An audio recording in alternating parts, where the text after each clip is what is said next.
গত বছর ঠিক এই জায়গাতেই আমরা রাজু কলেজের শিক্ষার্থীরা প্রতিবাদ কর্মসূচি পালন করি।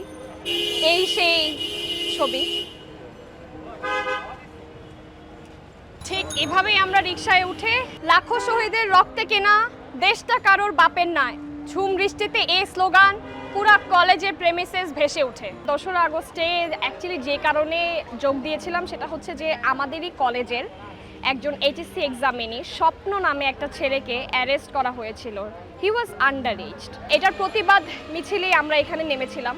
অ্যান্ড আমি মনে করি এই মিছিলটা, এই মানববন্ধনটা অনেক বড় একটা ভূমিকা পালন করেছে 5 আগস্টে শেখ হাসিনা পালানোর ক্ষেত্রে। যখন এই ছবিটা অনেক ভাইরাল হওয়া শুরু করে তখন মেসেঞ্জারে থাকে না কিছু ছাত্রলীগের মেম্বার, ওরা হচ্ছে গিয়ে আমাকে মেসেজে মানে হুমকি ধামকি বলতে একটা বট অ্যাকাউন্ট থেকে মেসেজ দিচ্ছিল যে হচ্ছে গিয়ে ধর্ষণ করে ফেলবে বা হচ্ছে আমাকে পেলে আমার পরিবার সহ আমাকে গায়েব করে দিবে। এই ধরনের অনেক হুমকি ধামকি পেয়েছি, বাট দেন এগেইন আমার ফ্যামিলি হচ্ছে গিয়ে আমাকে সাহস দিচ্ছিল যে ভয় পেতে নাই, আমি যেটা করেছি সেটা একদম সঠিক।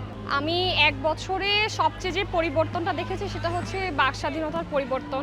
আগের মতো ওই ভয় ভীতিটা নাই। আমরা যতক্ষণ না নিজে ভালো হব ততক্ষণ পর্যন্ত আমাদের দেশ ভালো হবে না। আমাদের কালচারালি বা মরালি, এথিক্যালি আমাদের নিজেদের থেকে সংস্কার করতে হবে। আমরা নিজেরা ভালো তো দেশ ভালো হবে।